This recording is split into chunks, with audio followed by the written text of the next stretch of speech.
बिस्मिल्लाहिर्रहमानिर्रहीम। अस्सलामुअलैकुम नाज़रीन कराम, नई वीडियो में आपको खुश आमदीद कहते हैं। अमेरिका को रूसी जौहरी हमले का खौफ सताने लगा।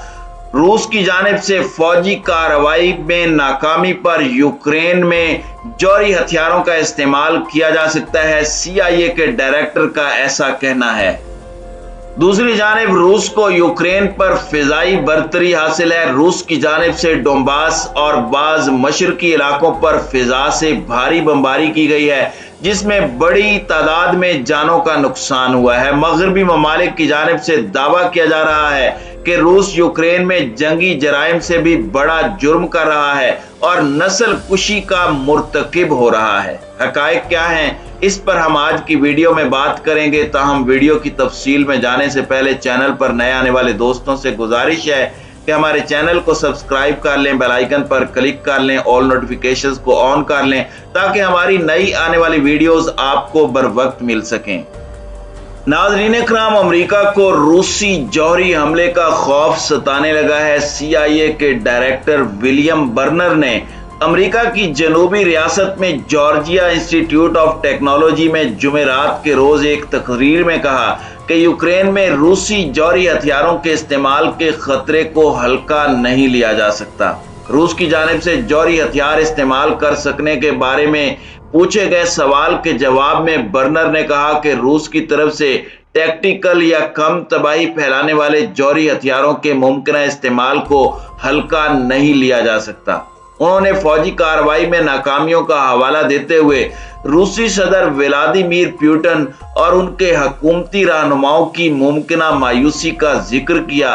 ताहम बर्नर ने कहा कि CIA को रूस की जानिब से जौहरी हथियारों के इस्तेमाल की तैयारी करने के ज्यादा अमली शवाहिद की तस्दीक नहीं हुई। फरवरी में रूसी अफवाज के यूक्रेन पर हमला करने के फौरन बाद सदर पुतिन ने हुक्म दिया था कि उनके मुल्क की जौहरी फोर्सेस को इंतहाई चौकस सतह पर रखा जाए। अक़वाम मुत्तहिदा के सेक्रेटरी जनरल एंटोनियो गुतेरेस ने गुज़श्ता माह खबरदार किया था कि जौहरी तसादुम का इम्कान जो कभी नाकाबिल तसव्वुर था, अब इम्कानात के दायरे में लौट आया है। नाज़रीन इकराम, इस वक्त सूरत हाल ये है कि रूस को अगरचे कीव के कंट्रोल में नाकामी हुई है, लेकिन मगरबी इलाके डोंबास पर अब मॉस्को पूरी तरह काबिज नजर आ रहा है और जंग के अगले मरहले में अब डिनीप्रो शहर की एंटी एयरक्राफ्ट मिसाइल ब्रिगेड एक अहम किरदार अदा करने को तैयार है। गुज़श्ता दिनों यूक्रेन की अफवाज से की तरफ से एक गैर मामूली एतराफ़ किया गया कि जंग के इब्तदाई मराहिल में उन्हें काफ़ी नुकसान उठाना पड़ा था, लेकिन इन नुकसानात के बावजूद फ़िज़ाई दिफा के लिए कुछ असला और तंसीबात जो बच गई थी, उन्हें अब वो अच्छी तरह इस्तेमाल कर रहे हैं। यूक्रेन ने अब तक कम से कम 82 रूसी तैयारों को या तो तबाह किया है या नुकसान पहुंचाया है या अपने कब्जे में ले लिया है। इन तैयारों में जेट, हेलीकॉप्टर और ड्रोन्स भी शामिल हैं, जबकि गुज़श्ता दिनों एक बहरी बेड़े का भी भारी नुकसान रूस को पहुंचाया गया है। खुद यूक्रेन के 33 के करीब जहाजों को नुकसान पहुंचा है। इन कामयाबियों से फौजी माहिरीन काफी परेशान हैं, जो कहते हैं कि रूस यूक्रेन पर तेजी से बरतरी हासिल कर लेगा। रूस को फिजा में काफी ज्यादा बरतरी हासिल है और उसने यूक्रेन से 3 गुना ज्यादा जंगी जहाज जंग के लिए तैनात किए हैं। अमेरिकी महकमा दिफा पेंटागन का कहना है कि रूसी तैयारे 250 फौजी मिशन लेकर जा चुके हैं और रोजाना 30 के करीब फिजाई हमले करते हैं। मगरबी एहलकारों का कहना है कि रूस को फिजाई बरतरी के लिए जिद्दोजहद करना पड़ रही है, लेकिन इसके बरक्स यूक्रेन के पुराने फौजी तैयारे, जिनमें ज्यादातर MiG-29 लड़ाका तैयारे हैं, रूस का मुकाबला करने के लिए जिद्दोजहद कर रहे हैं, जो एक दिन में ज्यादा से ज्यादा तकरीबन 10 फौजी मिशन कर पाते हैं। यूक्रेन जानता है कि फिजा में रूस को बरतरी हासिल है। यही वजह है कि उसने मुतअद्दिद बार मगरबी ममालिक से मुतालिबा किया है कि उसकी फिजा को तैयारों की परवाज के लिए बंद किया जाए, लेकिन डोंबास में रूस का मुतवक्के हमला एक नया और ज्यादा मुश्किल चैलेंज है। नाज़रीन इकराम, मगरबी ममालिक की जानिब से फिजा से ज़मीन से फिजा में कम फासले तक मार करने वाले मिसाइलों की एक काबिल जिक्र तादाद यूक्रेन को फराहम की जा रही है। अमेरिका पहले ही अकेले 2000 स्टिंगल मिसाइल भेज चुका है। बरतानिया ने भी star streak high value city missile फराहम किए हैं, लेकिन उनकी तादाद का नहीं बताया गया। यूक्रेन को अपने फिजाई दिफा को न सिर्फ रूसी तैयारों को निशाना बनाने के लिए इस्तेमाल करना पड़ रहा है, बल्कि रूसी क्रूज और बैलिस्टिक मिसाइलों को भी निशाना बनाने के लिए इस्तेमाल करना पड़ रहा है। उन्हें इसमें कुछ कामयाबी मिल रही है, लेकिन वो सब कुछ तबाह नहीं कर सकते।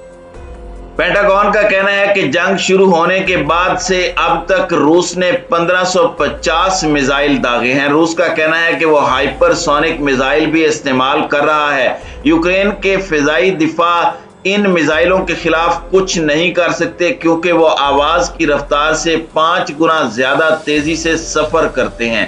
लेकिन तल्ख हकीकत यह है कि अगर जंग ज्यादा तवील अरसे तक जारी रहती है तो काबिल कदर हिमायत के बगैर यूक्रेन के लिए रूसी फिजाइया के मिसाइल हमलों से अपना दिफा करना ज्यादा मुश्किल हो जाएगा। नाज़रीन इकराम, यूक्रेन जंग में रूसी अफवाज के मुबैना मजालिम पर जंगी जराइम के इल्जामात लगाए जा रहे हैं, जबकि चंद आवाजें ऐसी भी हैं जिनका ख्याल है कि मॉस्को इससे भी आगे बढ़ चुका है। यूक्रेन के सदर ज़ेलेंस्की ने बूचा शहर में कहा था कि जो यहां देखा जा रहा है वो नस्ल कुशी है। वाज़ेह है कि बूचा शहर से रूसी अफवाज के इनखला के बाद अब तक तकरीबन 500 अफराद की हलाकत की तस्दीक हुई है। पोलैंड के वजीर आजम का कहना है कि बूचा और यूक्रेन के दारुल हुकूमत कीव के करीब कस्बों में होने वाली हलाकतों को नस्ल कुशी कहा जाए और इसी तरह डील किया जाए। बरतानिया के वजीर आजम बोरिस जॉनसन का कहना है कि बूचा शहर में आम शहरियों पर होने वाले हमले नस्ल कुशी जैसे ही लगते हैं। अब अमेरिकी सदर जो बाइडन ने भी रूसी अफवाज पर नस्ल कुशी के इक़दामात का इल्जाम आयद किया है। उनका कहना है कि रूस के सदर व्लादिमीर पुतिन यूक्रेन की शनाख्त मिटाने की कोशिश कर रहे हैं, लेकिन बहुत से ममालिक ऐसे भी हैं जो इस लफ्ज यानी नस्ल कुशी का इस्तेमाल करने से गुरेज कर रहे हैं। फ्रांस के सदर इमानुएल मैक्रोन ने कहा कि वो इस लफ्ज के इस्तेमाल से गुरेज कर रहे हैं और उन्होंने खबरदार किया कि बयानबाजी को इतना बढ़ाना नहीं चाहिए। नाज़रीन इकराम, नस्ल कुशी को इंसानियत के खिलाफ बदतरीन जुर्म समझा जाता है। इसकी तारीफ कुछ यूं की जाती है कि बड़े पैमाने पर एक मखसूस गिरोह के लोगों का कत्ले आम करना। मिसाल के तौर पर दूसरी जंग अजीम में जर्मनी की जानिब से 60 लाख यहूदियों का कत्लेआम किया गया, जिसे होलोकास्ट का नाम दिया गया। आलमी माहिरीन का कहना है कि अब तक बूचा और दीगर मकामात पर ऐसे शवाहिद मिले हैं कि लोगों को उनकी शनाख्त की वजह से कत्ल किया गया है। रूसी मीडिया की जानिब से कुछ इस तरह के आर्टिकल्स भी शाये किए गए हैं। मिसाल के तौर पे एक आर्टिकल में लिखा है कि यूक्रेन एक कौमी मुमलिकत के तौर पर नहीं रह सकता और उसका नाम भी बाकी नहीं रखा जा सकता। यूक्रेन के एलीट तबके को खत्म करना होगा, क्योंकि इसको दोबारा तालीम देना नामुमकिन है। रशियन अखबार के बयान की बुनियाद वो दावा है कि यूक्रेन दरअसल एक नाजी रियासत है। यूक्रेन की आवाम एक बड़ी तादाद में मुजरिम है, क्योंकि वो खामोश नाजी हैं और इसीलिए जुर्म में बराबर के शरीक हैं। रूस की फतह के बाद यूक्रेन के लोगों को कम अज कम एक नस्ल तक दोबारा तालीम देनी होगी, ताकि उनमें से यूक्रेन कौम होने का ख्याल निकाला जा सके।